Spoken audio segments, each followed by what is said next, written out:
Dr. Vicky is in the waiting room.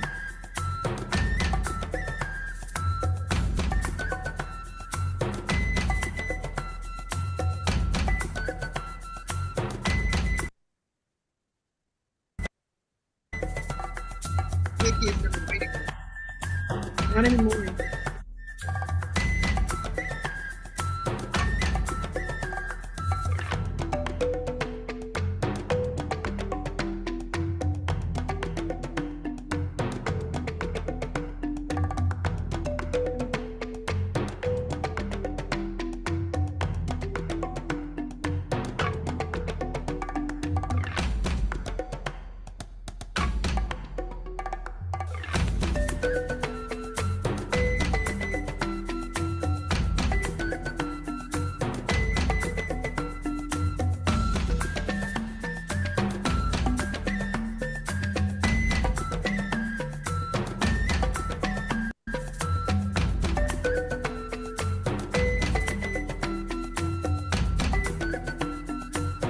Greetings, everyone. We'd like to welcome you. Let's see, we have 2 people in the waiting room. Let's let them in. Okay. Greetings, everyone. We'd like to welcome you to the Afro. We have sort of feedback or something going on. After the Afrofuturism Unpacked.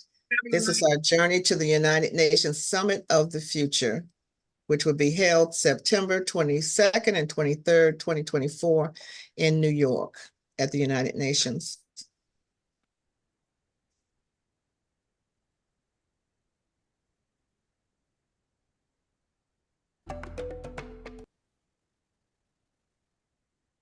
We seem to have some feedback, so we apologize for that. We welcome you and we thank our partners today for coming together to provide this training and this insight into some of the information that we will need as we move toward our summit in the future, the United Nations Summit of the Future, and we prepare to engage. This is the partners include Afro4UN, the African American Future Society, the Greeneers, the Black Speculative Arts Movement of San Diego, the Black Speculative Art Movement, and the International Decade for People of African Descent. Our Afrofuturist content experts today are Dr. Lawana Richmond, Yul Anderson, Lena M. Young, and Dr. Ronaldo Anderson. We have a quote here from one of our ancestors. We like to always take a moment to remember those who have come before us. And so we take a quote from Marcus, the Honorable Marcus Garvey, who said, "We have a beautiful history and we shall create another in the future that will astonish the world." Before we bring our experts on, we want to begin with just a moment for each of us to join in the work of envisioning a world in which all Black people have moved beyond surviving to flourishing. And this reflection that I will be reading actually comes to us from the Community Healing Network, who work together with the Association of Black Psychologists to create this, this reflection that I'll be paraphrasing. It is a result of the work around mental and emotional emancipation for people of African descent. So I invite you now to just take a moment, and this will be about 4 minutes or so, and just join in imagining a world in which Black children can walk the streets without fear. A world in which all Black children know how truly beautiful, lovable, capable, and worthy they are. Imagine a world in which Black children are safe, valued, and free to soar. A world in which Black children everywhere have moved beyond surviving to flourishing. We can create that new world, but only if we free ourselves and our children from the burdensome and too often deadly stereotypes grounded in the lie of white superiority and Black inferiority. This lie was first told centuries ago to justify the enslavement and colonization of African people and the exploitation of the African continent.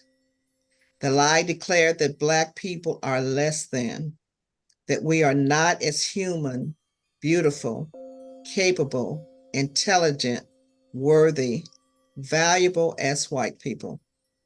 The lie created negative stereotypes and fostered unconscious biases that are still haunting us and our children today. Despite all the constitutional amendments, legislation, and litigation, the lie is still warping the world's perception of Black people, as well as our perceptions of ourselves. The lie is still at the root of racial disparities, the underdevelopment of Black communities, and the deep, deep emotional trauma and distress. It is the reason why across the globe, people of African ancestry are, in the words of the United Nations, among the poorest and most marginalized groups. This lie explains why so many people around the world simply believe that Black lives do not matter as much as white lives. So we welcome you to the future of unlimited possibilities for people of African descent, where individually and collectively we can reimagine our past and imagine and design a future that works for us all. Take a moment now and just take a deep breath. You can keep your eyes closed or open, but breathe in deeply through your nose. Pause. Breathe out through your mouth with lips only slightly open, like a gentle whistle. Breathing in through your nose, pausing, breathing out gently through your mouth. Allow yourself to imagine a world of emotional emancipation, of decolonized minds, of Black genius. Imagine a world of Ubuntu, which means I am because we are. Imagine a world of Sawubona, which means I see you, not just your external being, but also your inner light, your innate worth, value, and goodness.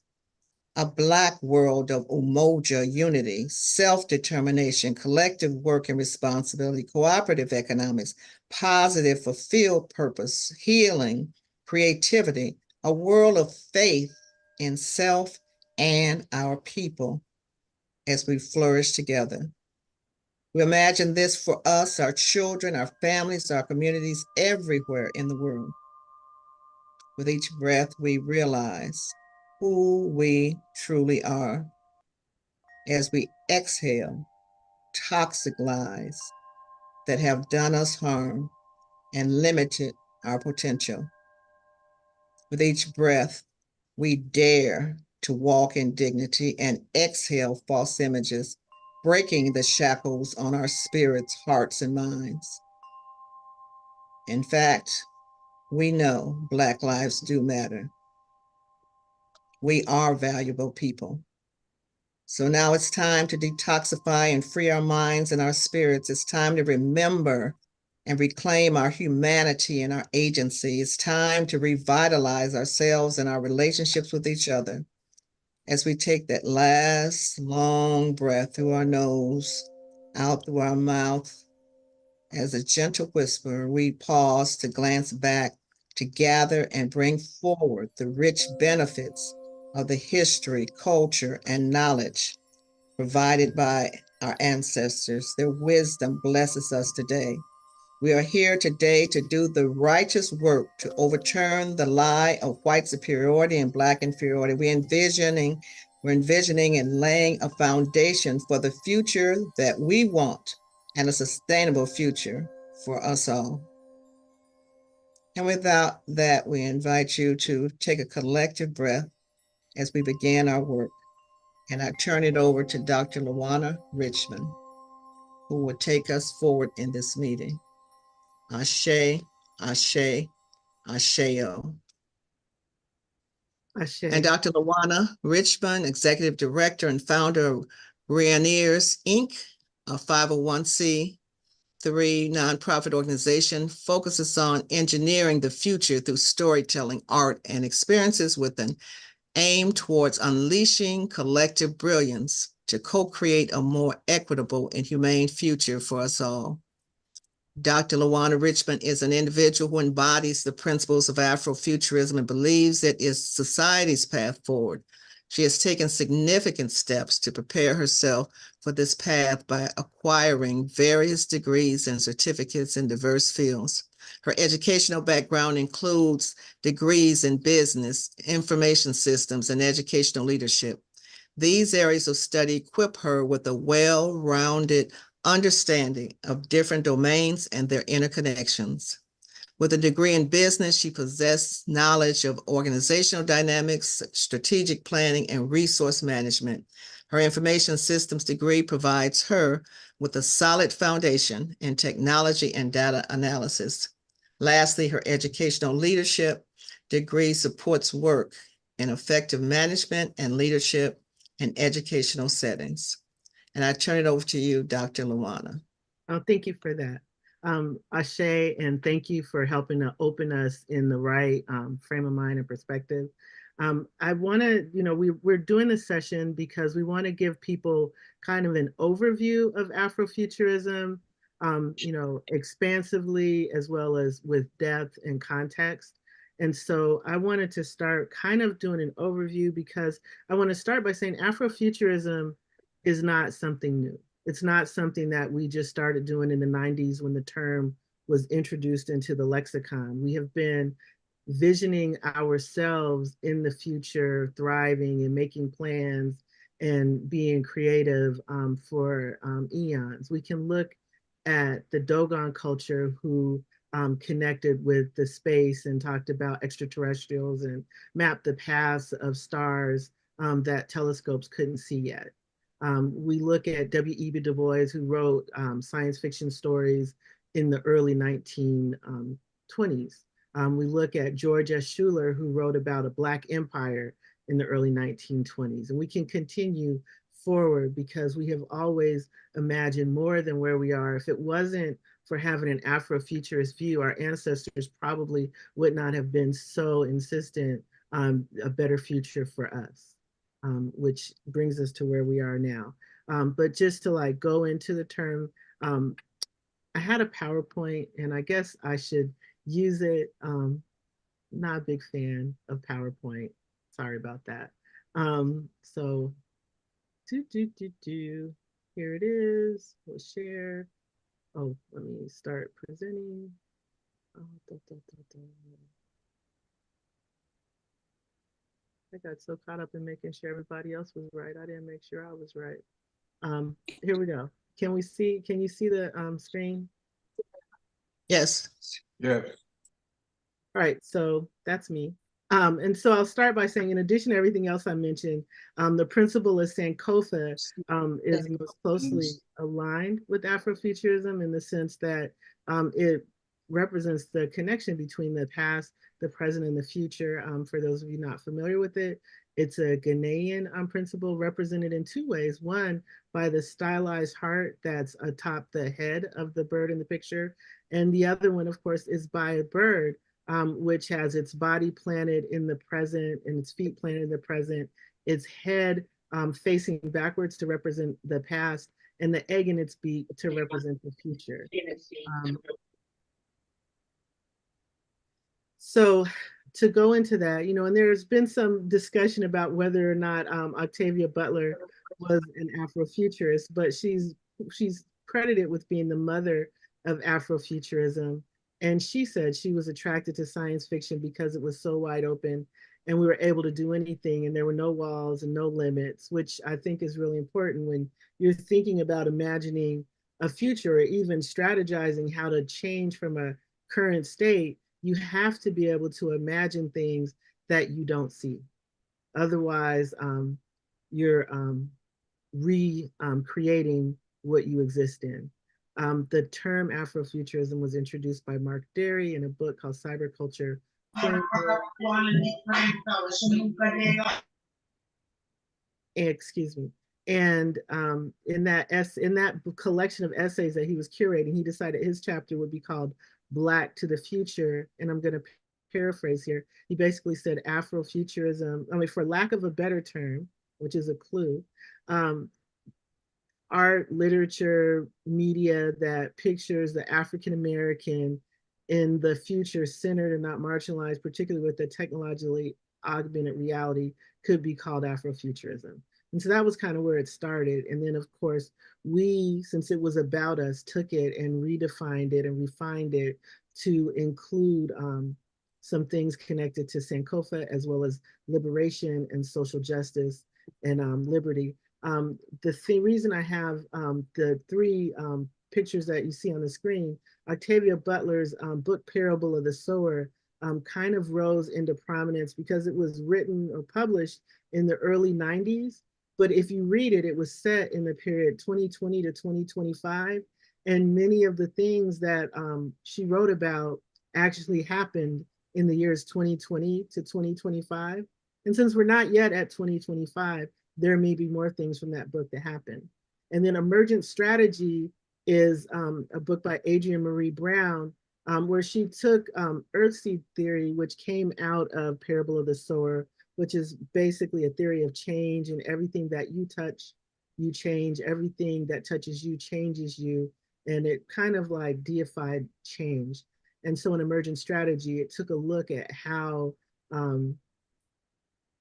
using earthseed philosophy could be beneficial. Um, let's see here. Do, do, do. And then we have Alondra Nelson.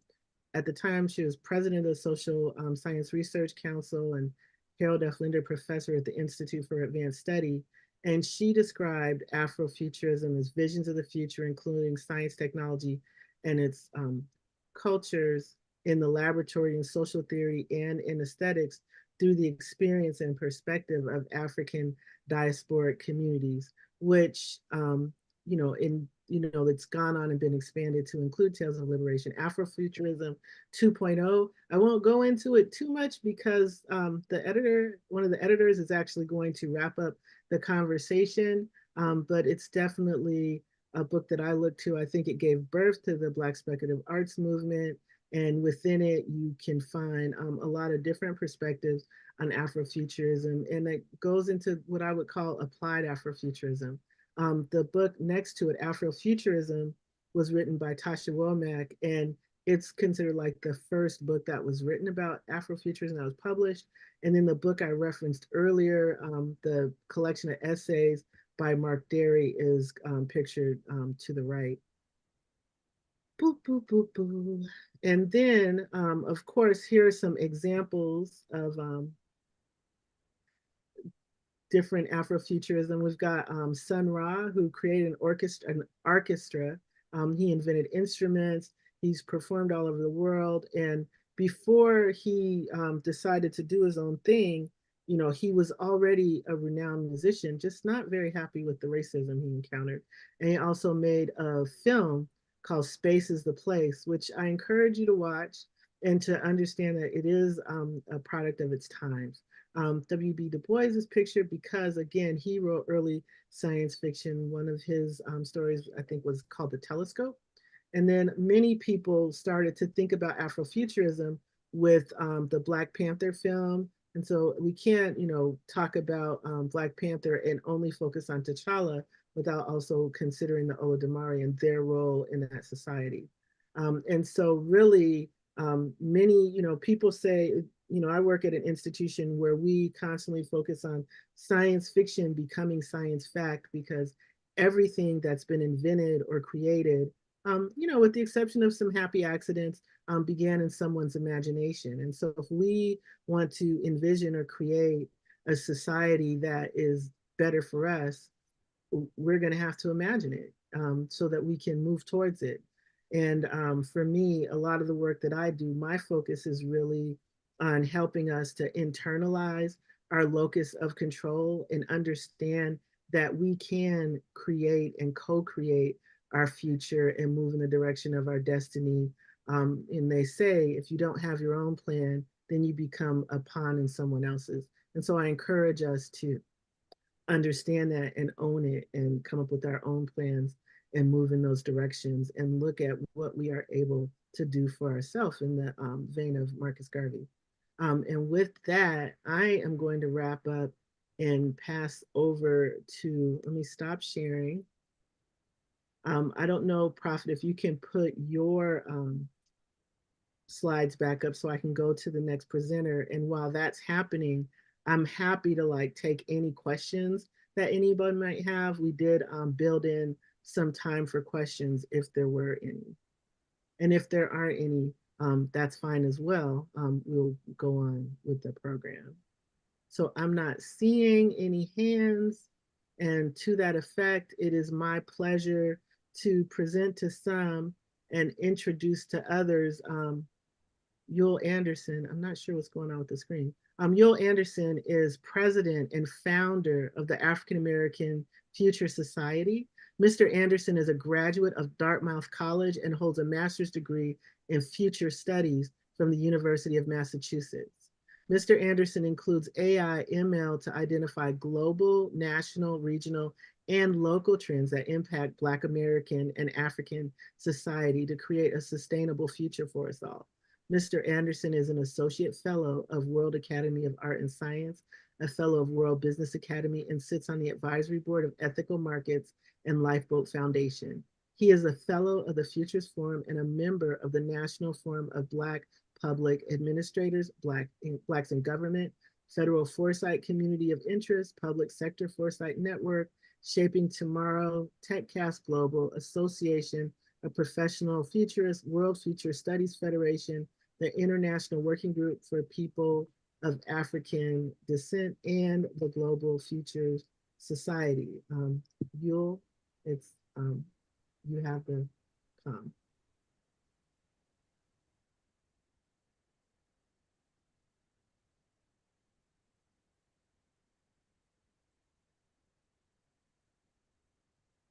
Great, sorry.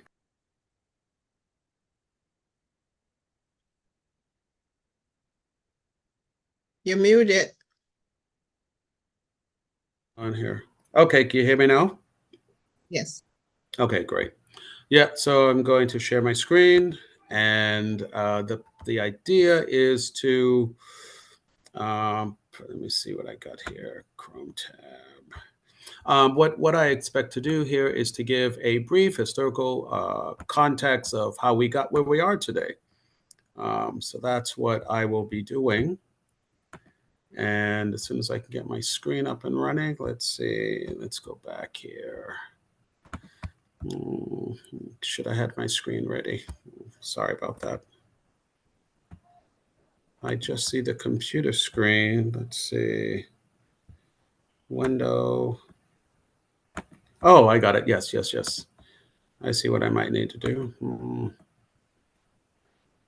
trying to share my screen here, guys. You're up. Yeah, you. Yes, go ahead. We see it. Thank you. Yes, but I see you, and I want to see my screen. Okay, let me see. Let me see if I can get my screen here. Can you see my screen now? Yes, Oh, great. Okay. And so do you see the first slide that says Foresight Afrofutures Principles? got it. Oh, great. Okay. All right. So I'm going to do the presenter view for you, and then we'll take it from there. So let me do my slideshow and from beginning. Great. Okay, so this presentation is titled Foresight Afrofutures Principles. Afrofuturism Unpacked today. Pretty much the the guide for my presentation is the introduction. I'm going to be focusing on 3 grounding principles I think that everyone practicing foresight and Afrofuture should know a little bit about.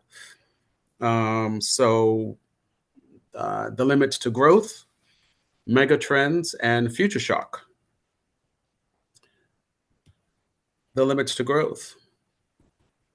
The Limits to Growth was a publication out of the Club of Rome that was produced in 1972, and it talked about social development modeling. Many of us are working on the United Nations Social Development Goals. Many of us are familiar with stats and qualitative and statistics. And so modeling is a chief underlying principle of forecasting. So The Limits to Growth was a groundbreaking book in its heyday, and it used something called the World 3 model. And I put a lot of the links to some of the source documents that I'm using and quoting from so that many of us on the involved in this webinar today can find the documents. So the World 3 model culminated in the writing of the book, The Limits to Growth. The Limits to Growth came out and was published in 1972. And again, it talked about the exponential economic and population growth. And it basically talked about the fear of the world not having enough resources to go around. And we hear that today when we talk about food insecurity, energy consumption, housing, jobs, you name it. The book basically talked about it. And what's most interesting is that when the book was written, many of us were talking about the African need for feeding the hungry. And we saw, African children needing to be fed.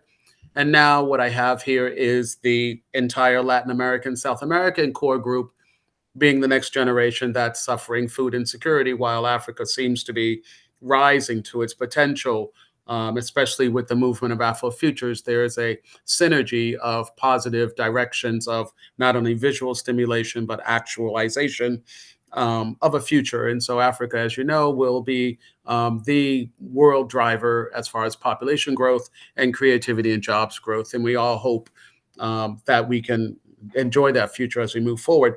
So that 3D model, or that 3 model, was developed by Francois Sellier in Switzerland.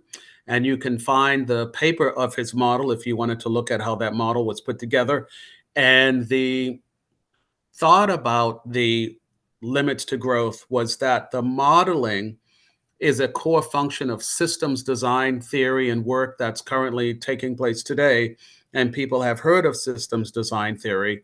And so this is a great bedrock of looking at a principal foundation of where we are today in futures analysis. The limits to growth updated. So what I have presented here, I'm going to hide this. One of the young ladies from McKinsey Corporation named Gaia Harrington made a presentation and update to the limits to growth. This update was done in 2022, and we had her at the Future of Black America conference. And part of her PhD was to look at what was proposed and forecasted in 1972 and what is coming true today. And what was presented in 1992 was the graph. It's basically said, as population rise, there's going to be a fight for resources, food per capita, industrial output, and you name it.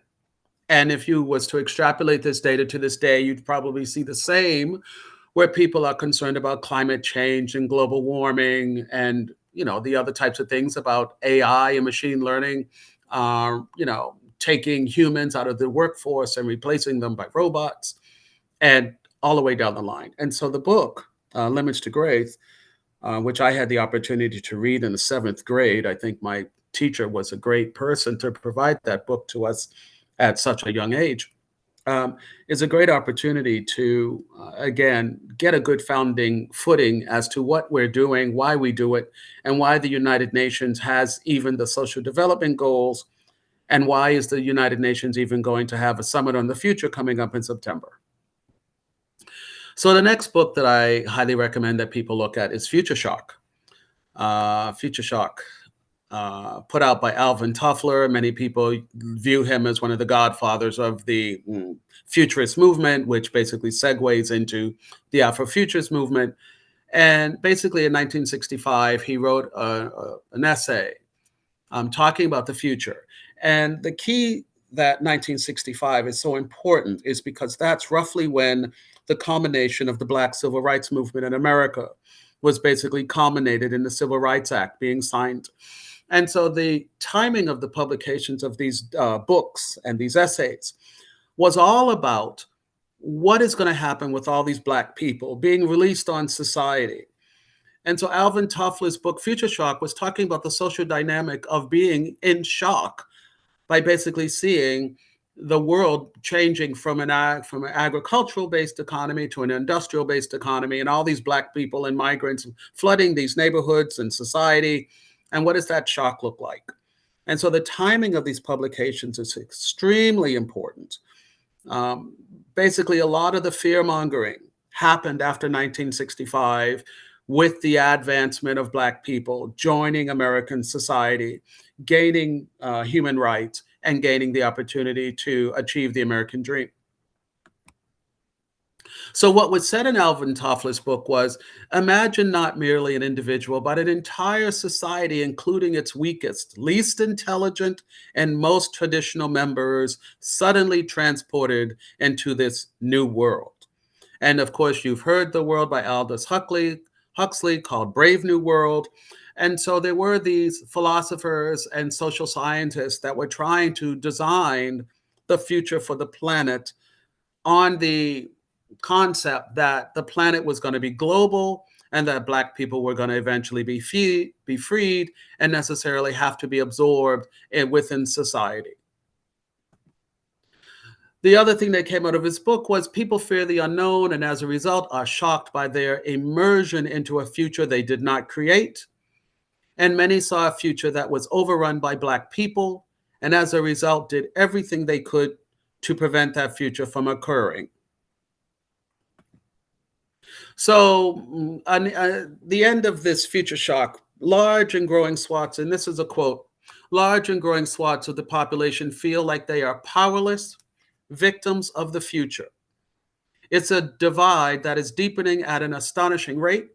And if you are a young person living in a war-torn country or an urban jungle, futures thinking may feel like a luxury that you can't afford. When you see many of your friends die or go to jail before your 20s, the future means surviving another year or just another month. And this was the going thinking of its time. And these books were the New York Times bestseller, selling over 6 to 14 million copies.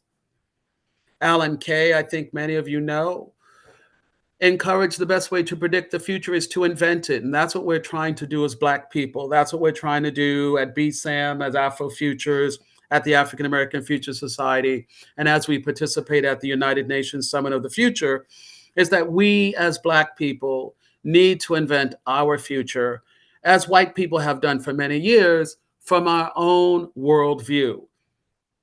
Future Shock saw the birth of futures thinking or foresight studies as a serious endeavor. And Toffler was one of the generations where, this is a quote, this is not my quote, a generation of great men. Yep, most were white men, and the field is still heavily dominated by them, who were instrumental in advocating the need for long-term thinking. So I just wanted to share that for you. And now the last book is Megatrends by John Nesbitt. So we had The Limits to Growth, Future Shock, and John Nesbitt. These were some of the 3 leading pioneers in the field of forecasting, foresight analysis, and strategic design. So he wrote this book, 1982. He spent 10 years writing this book. So he roughly wrote it as a result of Future Shock, and he wrote it as a result of The Limits to Growth. And there's an article in New York Times regarding these 10 directions. But why is this important? It's important because this was the very first time that content analysis was basically first put within a construct of analyzing data and coming up with alternative futures. And so why is John Nesbitt important? He's important because he was able to link counterculture and the deregulations of the Reagan era. And he was able to put them in such a way and create these alternative narratives that made sense for people, whether they were conservative or independent or Democratic or Republican, right? He basically made this opportunity develop, and he developed a system, a systematic way to kind of concisely look at data in a large way that we rely on AI and machine learning to do today. What he did was he was looking at all of the social programs under President Johnson. He was asked to do this. So what did he do? He developed his method of trend analysis by what? Reading books, as well as looking at and gleaning 50 newspapers daily. And then he was, and if you can look at this, he said he was able to learn what was going on in America in 3 hours using this methodology that he developed. So he basically developed content trend analysis. And what he did by looking at this data is he wrote short chapters filled with bullet points. It wasn't even a whole narrative of how we get there. He just basically said, this is going to happen, this is going to happen, this is going to happen, this is going to happen. And at the end of the day, many of the things that he claimed to happen by reading large amounts of data, which we can do now through AI, what took him 3 hours to do, we can now do in 5 minutes. Afrofutures. So why is Afrofutures important? Afrofutures is important because, as Dr. Richmond said, it is an opportunity to basically look at the future from our worldview and ensure that Black people are a part of the future. And she referenced various books and historical figures and contemporary artists that have played a role in this. What we're looking at is the future for Black people. We are still being bombarded by what that future looks like from the views of white people, whether that's large immigration policies, whether that's the European and people in Europe trying to send Black immigrants back to Africa, for example. That is also Black Americans, desire to try to move out of America and go to Africa for a better future. But the future for Black people is very much in question. And the future for Black people possibly would not be available if it wasn't for the advance of the iPhone. The iPhone was very instrumental in the Arab Spring. And the iPhone has also been very instrumental in what I call the Black Spring, which is the opportunity to move Black people quickly en masse within a moment's notice. So Afrofuturism, and I took this term basically off of the internet, but I thought it was critical in the sense that it was saying Black people have other stories to tell about culture, technology, and things to come, which is basically things within our own society, our own cultural construct. It's basically we are more than just drug dealers and criminals and whatever else we've been seeing of ourselves through the media, through television, and through movies. We are more than that. And so as we move and look at Afrofuturism, here are a couple of videos that I thought would be of interest to you. One of the source material are some videos that we had on myself being part of the originators of foresight and forecasting. And I was one of the very few Black Americans involved in this, and I was on C-SPAN. The other one is a PBS documentary on Afrofantastic, I think would be very, very, very good for you to look at. But the third one is the ultimate shock. And it basically is called The River of Blood. And it talks about the immigrant moving to Europe and how the Europeans feared, and this happened in 1968, feared, and we heard this term before, fear of a Black planet. And we've also heard the alarm when the US Census Bureau wrote a paper called The Browning of America. And so when those empowered were scared of a Black world, futurists like Nesbitt and, Alvin Toffler and the Club of Rome began writing and releasing reports that kind of said, this is the potential future that's going to look like if all these Black people get integrated in society. And this is a future shock. And we as Black people, not knowing that they were having designs on the future, we just were so happy to be free and get a job that the future impact on our lives was being intentionally put on us, and we had no idea. And we probably didn't have any idea until the coined phrase Afrofutures came up. But of course, we had an idea long before Wakanda movie came out, because we saw movies like Shaft and Superfly and Come Back Charleston Blue. But those movies did not talk about the future in a way that would move us to greatness. So what methods do we use in the world of Afrofutures or foresight or futuring, and how do we do it? And this is why these are some bedrock principles I think we should really be using in our underlying work.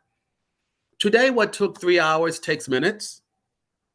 The shock of AI machine learning is the equivalent of what the world experienced entering the industrial age. And Black people are still marginalized and view the future with apprehension. So what forecasting methods do we use? So the forecasting methods that we use are basically in the last row. We utilize backcasting. We utilize cross-impact analysis. We utilize a Delphi survey methodology. We utilize environmental scanning. The futures wheel, a term that many of you are familiar with, is SWOT analysis. And we do trend analysis. That's what we utilize at the African American Future Society in our work. And we will be doing that at a summit meeting in New York in September. And these methods, the AI machine learning, is a social development goal. Many of you are familiar with the SDGs. We are preparing for the UN Summit of the Future. There is an organization called the Global Future Society, which comes out of Dubai, which is a major player in funding. We, of course, are representing the African American Future Society and working with a lot of the organizations here today to try to develop a systematic approach. And of course, the Black Speculative Artists Movement, which we're very welcome to partner with and develop a future strategy on the disciplines and the subject areas that they focus on. So here's a page that you can go to. It is the African American Future Society page, https://aafs.shapingtomorrow.com. And you can go here and you can access our AI machine learning algorithm, which basically, if I'm not mistaken, reads over 80,000 journals and publications. So what was done by Future Shock and Megatrends, especially John Nesbitt's Megatrends, where he said he looked at 50 newspapers. Well, now we can use AI to review trend analysis overlooking 80,000 different journals and publications around the world and develop a report in less than 15 minutes. So African American Future Summit, that's what we're planning on September in New York. It's going to be commemorating Reverend Leon Sullivan's work, and the summit seeks to the future of what Black people are going to look like. So thank you. My number, 404-368-0135. My emails, yul69@yahoo.com or info@taafs.com. And the website is www.taafs.com. And thank you very much.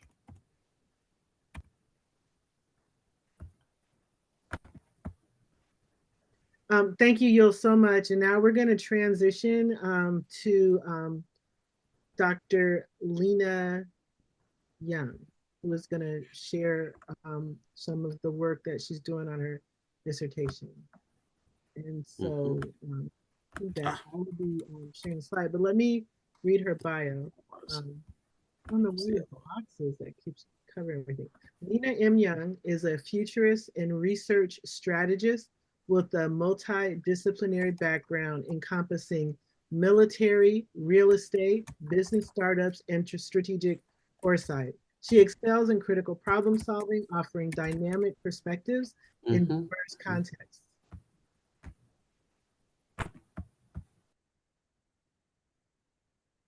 Oh, sorry about that. In diverse contexts, including both military and civilian environments.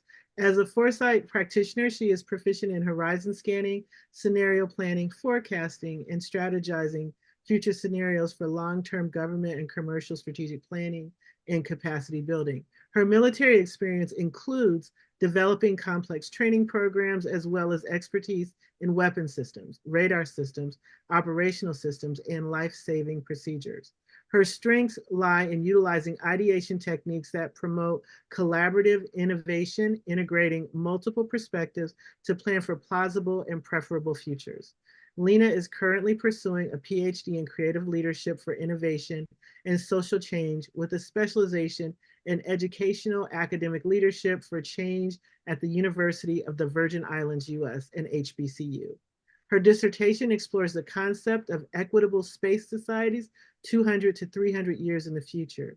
She also holds a Master of Science in Strategic Foresight from the University of Houston, a Bachelor of Science in Occupational and Technical Studies with a focus on training specialization from Old Dominion University, and an Associate of Science in Business Administration.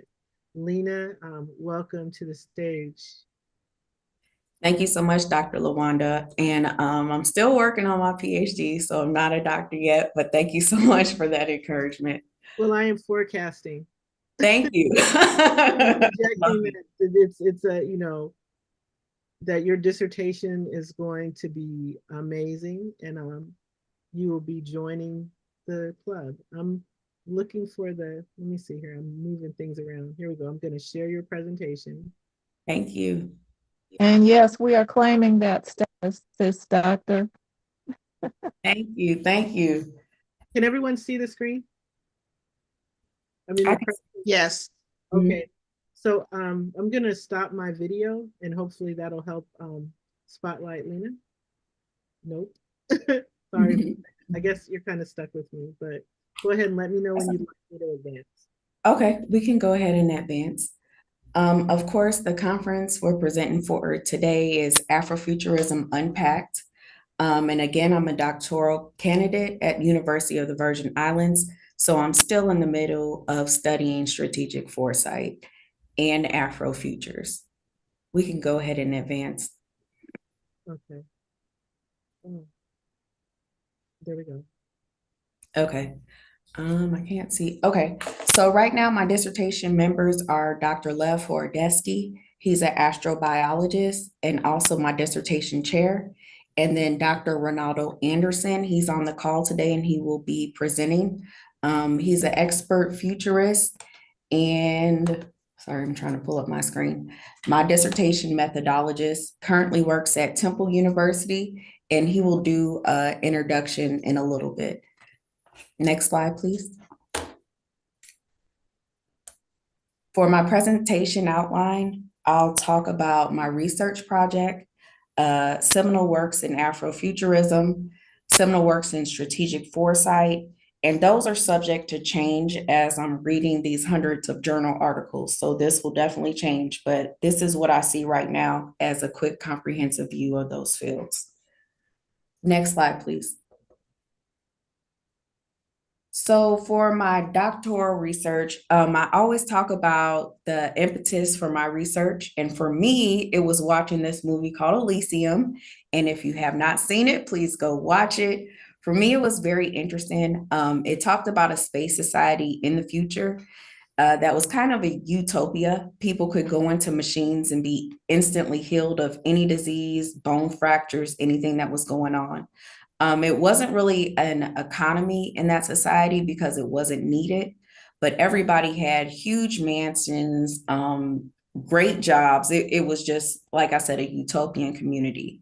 Meanwhile, back on Earth, everyone was just stuck in a world that was ran by robots. So you either were wrong or right. You either abided by the law or you were a criminal. There was no nuance in between. And the people that lived there, of course, they were sick, they were poverty stricken, they did not have any autonomy over their own life. And all the people that were there were poor white people, but a majority of the poor people were minorities, or what is referred to as minorities, for lack of a better term. And so that future really, really scared me, because the people in the societies, almost all, if not all the people, were white. So that really, really scared me. And it made me question, well, who creates these visions of the future? And we can go ahead and keep entering. For whom are the futures created? What voices are missing in visioning for these futures? And is one person's preferred vision of the future another person's dystopian future? So it made me question all the dichotomies when it comes to talking about preferred futures, plausible futures, and alternative futures. And then I started thinking about, well, what are other space futures? What else is going to happen in the future if we do continue the baseline to work and live in space? And right now we know space tourism is coming up and will probably be a very common thing in the next 10 years for the wealthy again. There are some lotteries to get to space, but we don't know if and how that will continue. Next slide, please. So my goal for my doctoral research is thinking about, and this is for the Afrofuturists and the people on the call too, I'm kind of interested in everyone's feedback after we're done. How do we develop a clear academic definition of Afrofuturism? So there are many different definitions out there. We talked about the initial term being created by Mark Derby, but what do we as Afrofuturists and those that think about Afrofuturists see as a clear definition of Afrofuturism? And then my next question was, can we develop an Afrofuturist methodology? Can we go back one slide? Yeah, I'm trying. Once we create the clear definition of Afrofuturism, can we develop the slide after that, please? Yeah. A clear Afrofuturist methodology. And if we develop this methodology, this slide, this is perfect, thank you. Is it applicable to strategic foresight? And if it is applicable to strategic foresight or traditional futures work, do we want strategic foresight professionals to be able to use an Afrofuture as a methodology for their work? So do we want it to stay inclusive, or do we want to hold on to something and just make it for the academic Afrofuturists? So I'm kind of really interested in everybody's viewpoint on that. And then lastly, the Afrofuturism methodology, once developed, is it applicable to 100 to 300 year futures, particularly outer space futures? So I was asked to present some seminal works for strategic foresight. Next slide, please. Strategic foresight, just what is futuring? We look at it to create preferred visions of the future, and also we look at it for possible visions of the future. So that way we can create outcomes that we want for ourselves. It's done in academia, business. We do it through stories, also known as scenarios, and also in art, especially in Afrofuturism. And how is it done? Again, we create scenarios, our visions of the future, but typically most futures that we create in traditional strategic foresight just looks at 5 to 15 year futures. And I'm also interested in space era futures, what happens beyond that 10 to 15 year future. Next slide, please. I was asked to give some seminal works of strategic foresight. These works will change as I continue to read this huge volume of information. But I think Four Futures by Jim Dater, it explains different future possibilities. He looks at alternative futures. And so, and he's one of the fathers of strategic foresight, creating it at University of Hawaii at Manoa. And their futures program is focused on political future outcomes. But this paper kind of gives a good, clear background on the different types of futures that we can study. Another work that I looked at that was kind of comprehensive, so not really a seminal work, but it is a comprehensive work on thinking about the future. This is by Andy Hines and Peter Bishop, which are kind of the leading personnel at University of Houston Strategic Foresight Program. Right now, Andy Hines is the director, and it talks about how to do foresight. So how do we study the futures? What methods do we use? What tools can we use to study the future? So that's another pretty comprehensive work. And I would definitely look at the references for all of these. They have seminal works in those references. Another tool for studying the future that's becoming very popular, especially with Afrofuturists, is something called causal layered analysis, or CLA. It looks at how we view the world. It looks at methods and myths and metaphors that we're taught and that are ingrained in our culture, whether it's intentionally or unintentionally. And how do we use those stories and change those stories to develop the futures that we want? And so CLA as a post-structural method by Sohail and Ayatollah is very, very popular. There are many works by him on this method, which he created. But I think this paper, CLA as post-structural method, is kind of comprehensive. Next slide, please. And so, of course, it's already been mentioned that Wakanda was kind of the thing that brought Afrofuturists to the forefront in the most recent years, but it's not really all encompassing of what Afrofuturism is. Next slide, please. So some of the works that I consider seminal works, and again, these will change, is Yatasha Womack, Afrofuturism, the World of Sci-Fi and Fantasy Culture. She does a really, really good job of giving a comprehensive view of what Afrofuturism is, from the music of Sun Ra to widely accepted sci-fi stories, such as The Planet of the Apes. She does a evaluation on that. She looks at artworks, and then she looks at culturally what Afrofuturism does for the community. So this was my first book on Afrofuturism. I definitely recommend it if you just want an overall view of the field and you want a number of popular works in the field. The next slide, please. And that is Further Considerations on Afrofuturism. This is by, I'm sorry if I mispronounce his name, Kodwo Eshun, and I believe he is from Ghana. And so he talks about, he gives a scenario, a future scenario right here. What happens if African archaeologists in the future develop or uncover a museum with ruins and documents? And what happens if there's a United States of Africa? How does that affect the future? So this is a scenario that he looks at and uncovers in this paper. I think it's really interesting. Next slide, please. Okay, so when Wakanda became very, very popular, the Journal of Future Studies wanted articles from Afrofuturists. And again, Dr. Ronaldo's on the call, so he could talk about this more in depth. But this book is a collection of articles that were published in the Journal of Future Studies, and it does a good job talking about futures from an African diaspora perspective. And there's multiple journals inside this book. You can also get the journals online, Google Scholar. Next slide, please. So thank you for listening to this presentation. Again, we'll take all questions at the end, I believe. You can also put them in the chat. And the next two slides are my references.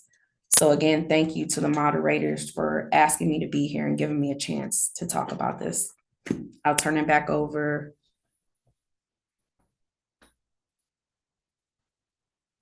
I'll turn it back over to Dr. LaWanda.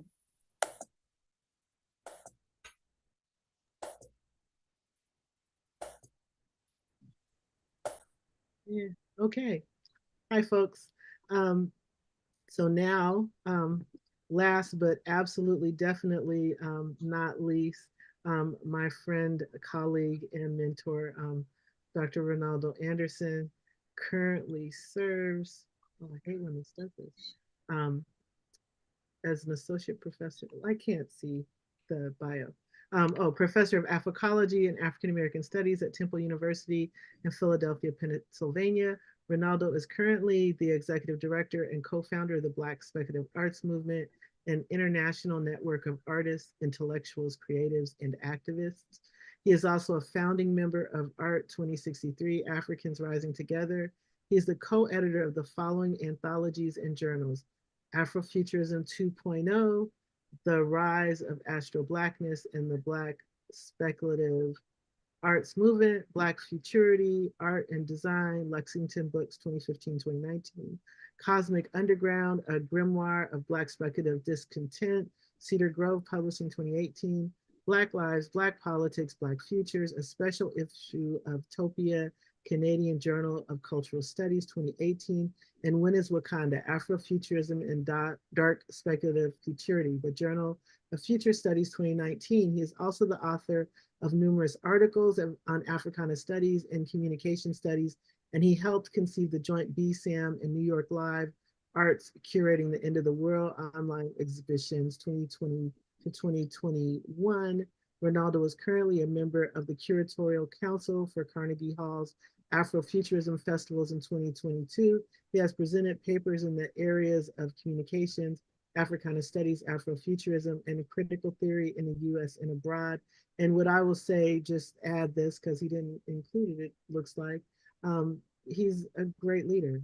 He's done a really good job of bringing together diverse voices and points of view within the realm of Afrofuturism in a way that supports and empowers all of us to pursue our passions and work collectively towards creating visions of the future for us all. Oh, thank you for that. Can you hear me? I can hear you. All right, thank you. That was a very kind introduction, very generous. Thank you, Luana. To sum up what's previously been said before, I think Yule was right on that in terms of, and then I look at what Yule and what Lena just did was like the peanut butter and jelly of it. Now, giving you my background, more of my background, I'm born on a military base. And my father was in military intelligence in the Air Force. And so from a young age, he taught me how to look at things through a certain lens. He said, look, the languages that matter in the world are highly ranked in science and business. So he told me when I was young, there are basically 5 languages that matter: English, Japanese, German, Russian, and some others out there, because they drive most of the publications that are scientifically cited and most of the business in the world. Now, I know that kind of saying hurts my diversity-minded people, but that is the material reality of it. And so he saw, and so that's where I kind of started looking at things from a young age. Then later joining the Marine Corps during the Cold War.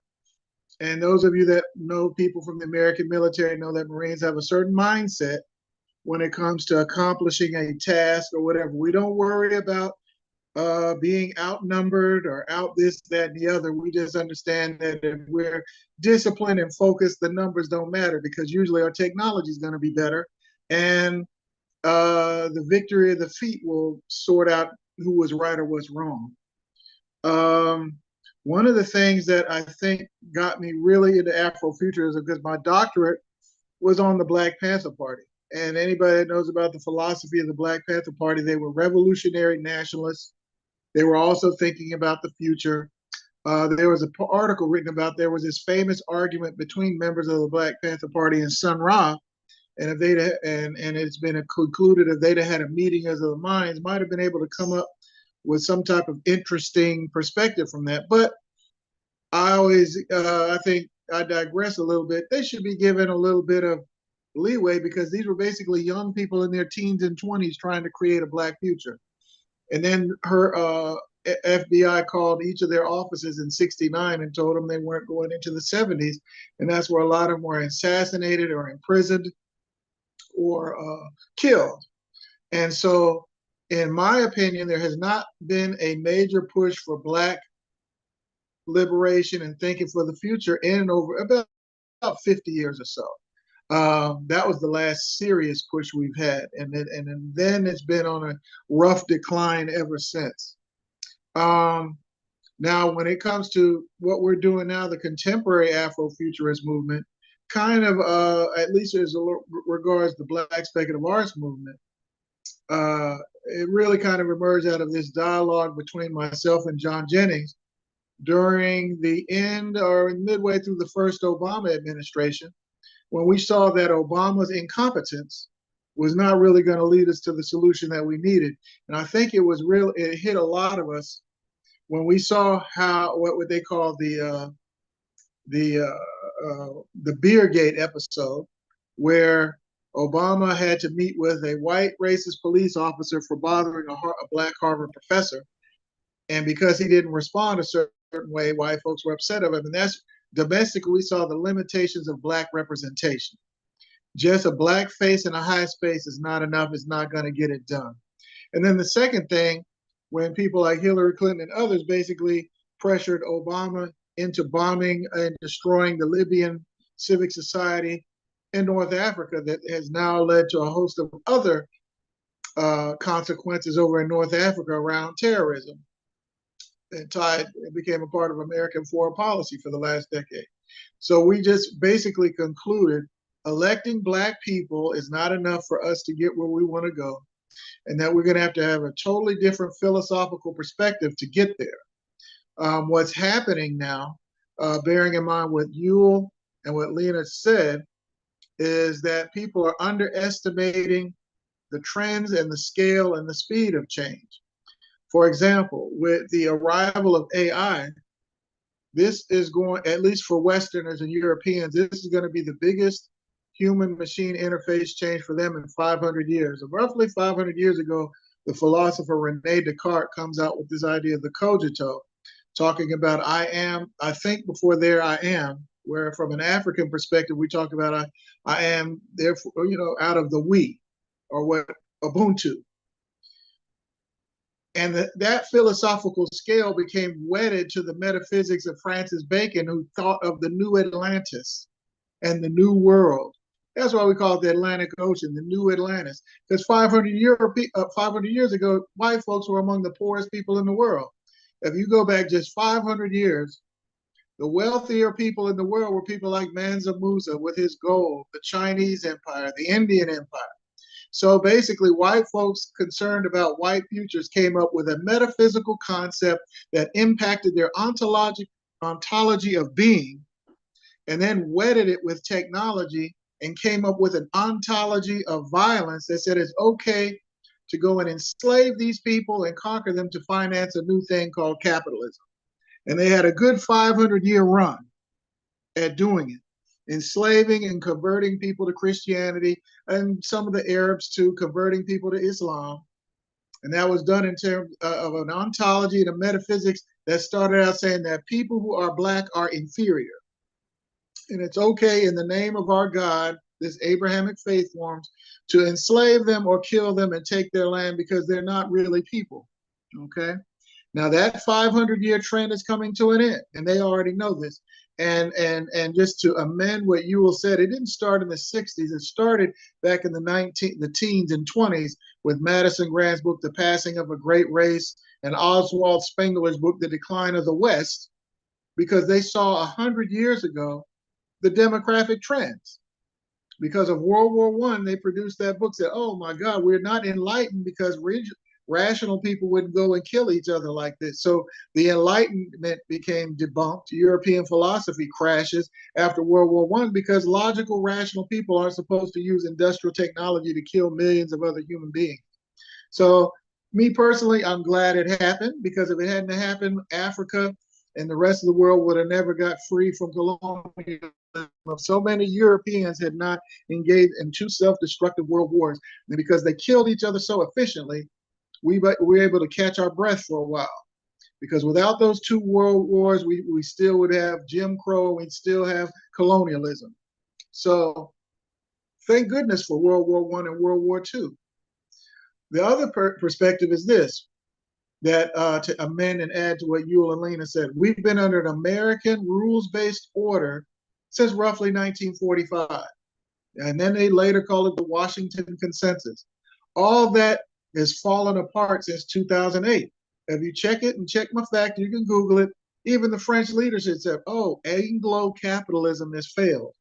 And all Anglo-capitalism is basically the informal capitalist agreement between countries like England, Canada, the United States, Australia, and New Zealand to organize the world along a certain way of capital. And they also have what their surveillance apparatus is called the Five Eyes. So they combine their ontology, their capital, and technology to maintain what is nominally called world order. But that world order is coming to an end. And that's what the fighting and the transition and stuff has been about for the last 10 years. What is it? Are we in a multipolar world now? So China, Russia, Africa, they're not anti-Western, they're anti-hegemony. They don't want a US rules-based order. They want a negotiated order that respects their own sovereignty. So what does that mean for us domestically as Black people? I never thought that much of the multicultural DEI crap anyway. That would still come under the rules-based white liberal order. I want a negotiated arrangement. We need to be clear that we want to renegotiate our status in this country. That is why if you read a book by Robert Smith, who wrote in the late 90s, he wrote a book called We Have No Leaders. And he had concluded by the 90s that the strong leadership we had in the 60s and 70s was trending towards irrelevance 30 years ago. And now they have become irrelevant. They have no leader of any prominence in the Black community in this country has had anything intelligent or pro-Black to say about what's going on in Africa or the Middle East. It's basically come for young people. So thank God for the young people. And thank God that the African continent is waking up, or what the woman who I can't think of her name out of South Africa. If it wasn't for South Africa and what's happening in West Africa now, they are the vanguard of Black geopolitical leadership at the moment. Black American leadership in terms of its elite spaces, or as Ruha Benjamin talked about, Black faces in high places, are totally irrelevant. They recently, for example, that is what has forced Joe Biden to have to embrace William Ruto from Kenya. We should be happy that America's Africa policy is failing because the Africans are trying to use their agency to rise up. And as African agency improves, our own agency in the diaspora will improve.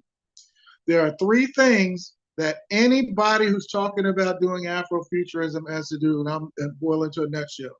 Trends, in terms of even, and I like what you talked about Nesbitt, because we got to incorporate the countercultural aspects of it. And we got to honestly say, all culture is not good culture. So when I hear young people say, I'm doing it for the culture, I'm like, what culture are you talking about? Because some of that culture we got that they, in mainstream parlance, called counterculture is bad culture, and that needs to go away or pass on or die, because it's not doing us any service. The second point, scale. How big can we scale up something? Because right now, it takes a lot of structure and capital to scale up something to have an impact. And then the third point is speed. Can it be done fast enough to really have an impact? Now, the right, they read people like Nick Land and the concept of acceleration, talking about speeding up society in relation to capital enough to where all these structures collapse. And then on the left, they got the thing called left-wing accelerationism, but I like Aria Dean's concept of acceleration. They understand that what we know as capitalism is coming to an end within a generation, because capitalism, going back to what Mr. Anderson said about limits of growth, was always based on consumption. Okay, if demographics is collapsing across the world in a lot of places except Africa, Africa is basically the last hope for capitalism, but not necessarily capital. The area, the geographic area, and this is where my Afrofuturistic methodology and trend analysis is informed by GIS, geospatial analysis, says that from the Ivory Coast down to Lagos within the next 20 years is going to be what Boston to Washington, D.C. is for Americans in terms of a concentration of a couple 100 million people in West Africa driving culture and capital within the next generation. However, what they don't factor in, because a lot of times white foresight folks have a blind spot, they're not factoring in the speed of climate change coming in. There's a book that comes out said by the year 2040, most people, if you want to live relatively comfortably, should live above the latitude that starts roughly below New York City or right above New York City over to the West Coast. Because where Black people live in the world, climate is going to reach a point where we had to think about, do we start working at night and sleeping during the day because it's too hot during the day? What's going to happen to Atlanta when the average daily temperature is 115 degrees within a generation or two? The Southwest is running out of water. Over 50% of Black Americans live in the old Confederacy, which is going to be hard hit by climate change. So the scale of our thinking for a lot of people that are claiming Afrofuturism is not big enough. And then we got to talk about what are the implications of the human machine learning interface or deep learning interface. So one of the things I've thought of, okay, what does Ubuntu look like when it works in partnership with machine learning? Because it's going to boil down to two things here really quick, because Gen Z is already comfortable with using OpenAI. Those are people under the age of 25 years old. And the IMF is just reporting now that within 2 years, the tsunami of change is going to hit people's ability to work around AI. So in about 18 months, and the people who are a part of BSAM at our last meeting, they know we talked about this. You're going to have two different types of people here within a year and a half, 2 years. The fast and the accurate will probably annihilate the slow and inaccurate. Because even the Foreign Policy came out with a white paper talking about their employees in the State Department using AI now to augment their decision making. And it was talked about 3 years ago, you're going to have certain types of AI that will be members of corporate board, because the purpose of AI and forecasting is to reduce as much uncertainty as possible. So one of the things we're working with, we're talking about the concept of ancestral intelligence with artificial intelligence. Now, my ancestral intelligence tells me, based upon all available data for over the last 500 years, Europeans have never had the best interests of Africans at heart. And that's not I'm not biasing the data or the material, it's just fact. When world orders change, it's everybody for themselves. Okay, when one rules-based order ends and another order takes its place, there's going to be some social upheaval before we get to this idea of how do we thrive in the future. So I want to stop right there in the interest of we can take on questions. And one thing I'd like to add also, it's out of that mega trends and future shock that you was talking about, because what is the big cultural, countercultural thing that shows up in the 80s? William Gibson in the term cyberpunk, where they're talking about, and that's why you see so much science fiction now. You see more science fiction and occult movies now in the last 10 years than in the previous 40 years, because science fiction seems to be the only way we can aesthetically make sense of the moment that we're living in. And now you're seeing more African science fiction writers, whereas 10 years ago, they said white folks were trying to say Africans weren't interested in sci-fi. So, so that's kind of, I think between the three of us, what we've talked about at this moment, I think we've kind of identified the moment, and then we just got to deal with trends, scale, and speed to kind of organize our thinking going into the summit this fall. Thank you very much.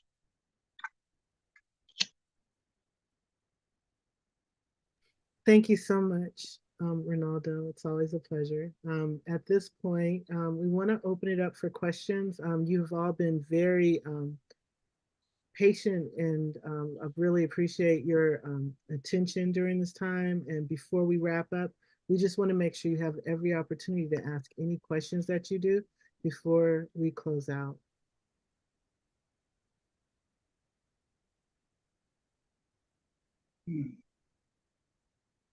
Okay, well, please stay tuned. I'm glad that you registered.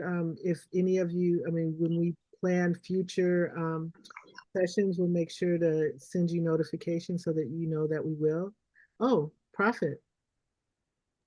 I just wanted to throw a question out there for the attendees today, because the goal for the Afro for UN and so many of the partners is hoping to get people and this kind of came from you and some others, get them to the Summit of the Future in New York at the table. And I don't know if you has a moment to share why is that important. So we'll know. We only have June, July. We only have about 3 or 4 months between now and then. So we're kind of on the fast track, like who's going, who is interested in going, what do you need to go, but just to get a sort of a polling and official polling of who. Is it making enough sense to you to even think about going? Is it too far-fetched for you or too far? I mean, the information today, who on here, if you can raise your hand or whatever, but why don't you share with us, and we're going to meet as at admins after this. Why is it important and what would you recommend? Yes, thank you very much. I'm going to turn my camera back on. I'm walking around, but it's all right. The reason why it's so important, it's the first global conference of its kind. Now, yes, we had the Berlin conference. We had the conference that actually created the United Nations, but this one is the planning for this planet for the next 50 to 100 years. So if we don't show up in mass, in numbers, we are basically going to be lost. Just plain and simple, like Ronaldo was saying during his presentation, like you heard in Lena's presentation, and even in Dr. Lawana's presentation, our Black future is not on the forefront of a de-globalized world, number one, and it has not been on the minds in a positive way of white people ever since possibly, Jim Crow, ever since slavery, but I don't want to go that far back historically. But we need to be in New York, organized, in mass. We need to have a plan, and we need to have demands that make sense. You know what I mean? We need to have demands that make sense. So yes, so if any of you are interested, join us on Afro4UN on WhatsApp. I don't know if Prophet, you can put the join app in the chat or whatever, and then you'll be part of our group. Our group has already solicited and made presentations to the UN as Afro4UN, which is a capstone title that we've used, which is made a few additional other organizations that have expanded umbrella networks. And we'd love to have your participation and contribution. And if you'd like to make a presentation or a paper or something like that, just let us know in WhatsApp. But this is the most important conference of our lifetime. Okay, very good. So I wanted that to be emphasized. Just I'm trying to find on my screen. I don't see chat. Oh, there it is. So I have a anyone? question. Okay, go ahead. Yes, Doctor. I have a question. How do we identify the we? I want to hear that, because what Ruha Benjamin said at Spelman several weeks ago, that Black faces in high places aren't necessarily moving in our interest. And as far as I'm concerned, most of the Black leadership in America, at least, I can't speak for other countries, they're pretty much tied into whatever the Council of Foreign Relations says or the Trilateral Commission says. And those are not necessarily the interests of poor Black folks that are trapped in these ghettos and hoods and barrios around the world. And I think we got to be forthright to say who is the we and who is not the we. Now, I don't consider I don't think of Kamala Harris as part of the we. I mean, she's part of the Democratic political apparatus for the most part. I'm sure she's a lovely person, but You know, when we're talking about like what I really like coming out of Africa, they're talking about sovereignty. I mean, our vision has to be bigger than whatever the Democrat Party's talking about until somebody says that. That's why at the grassroots level now, the we is hemorrhaging. That's why they're talking about not even voting in November because they don't see anybody really articulating a vision for them to even want to participate in having a future, and no one wants to honestly come out and say that.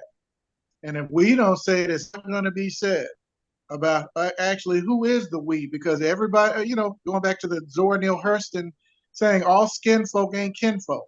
You know, some of them are just going to be rank opportunists that want to be, you know, for a television shot. The Americans are not really collaborating with the Europeans or other foreign countries around the latest data of what's happening in the world, you know, and so I would just say for the Americans that are going to participate, if you're going to show up there, you're going to have to woman up or man up, or just don't come and just say something so you get a photo op to put on your resume. I'm just saying for the Americans. I don't know the people of the non-Americans are, but I know a lot of people. Sometimes our people here get caught up in the being on the stage or in the show and not the business. So who is the Now, we? Ronaldo, I think you are spot on. And just like the students are uprising and protesting the whole, Gaza Jewish settlement issue, that is the type of energy that we need to exhibit in New York. We need to be very direct. We need to be demanding, and we can't just go there looking for the bag and then walk away and say, "Oh, I got mine." Because at the end of the day, if we all don't get it together, we're going to suffer greatly. And you can just look at some of the statistical reports, that's coming out, and our future is looking pretty bleak, which is why I am trying to make sure that people have the skill sets as well as the vocabulary to talk to those people in power. One of the difficulties, as you know, is many of us, work or have a job, but we're still one paycheck away from being broke. Our NGOs are basically broke. And it's very difficult for someone who's coming from a impoverished viewpoint, especially if you're only one person, you know, to make a stand if you don't get the platform to make that stand.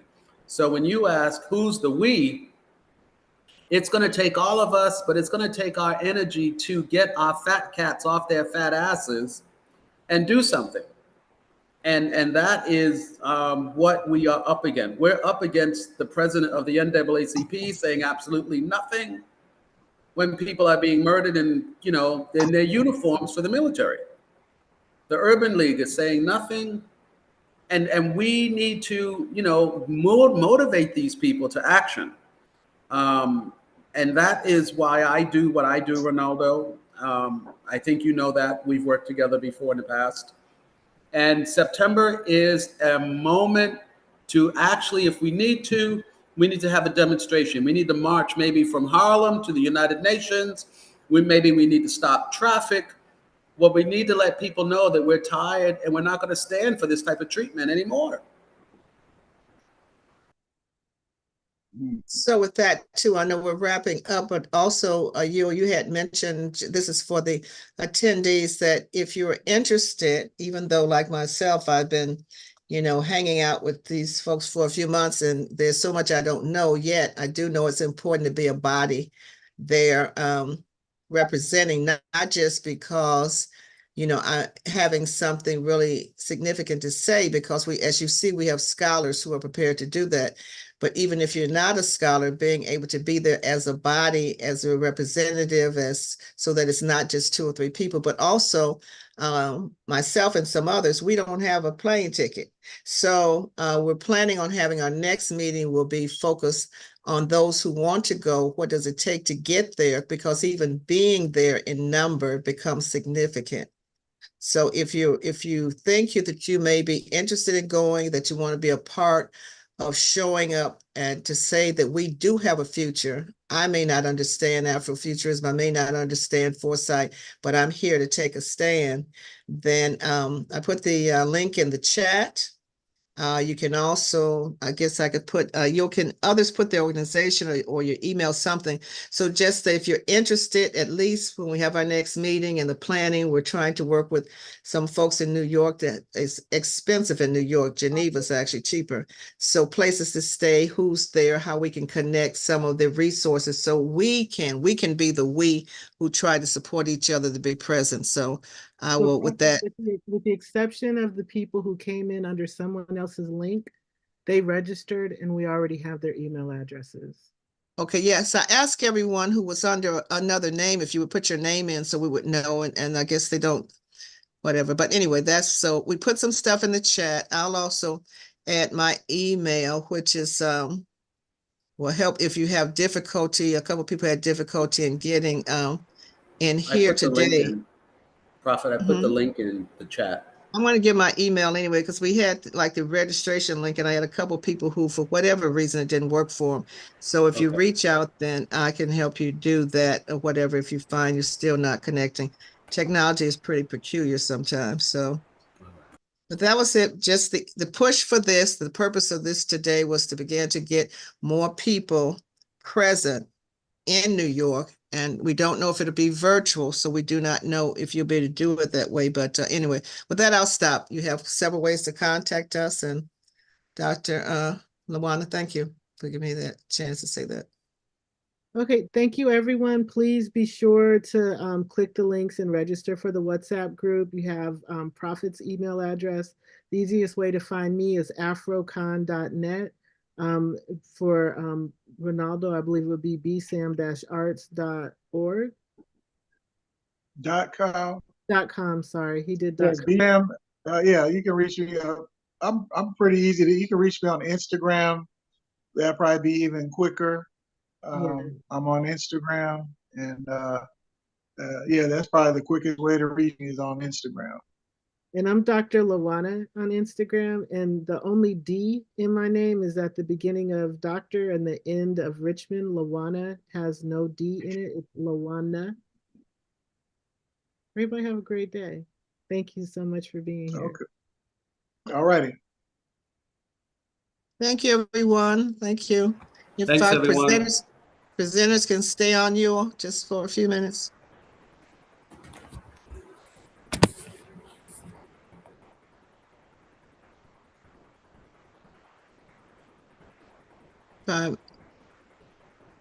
Presenters can stay on just a couple minutes. Everyone else can drop off. Okay.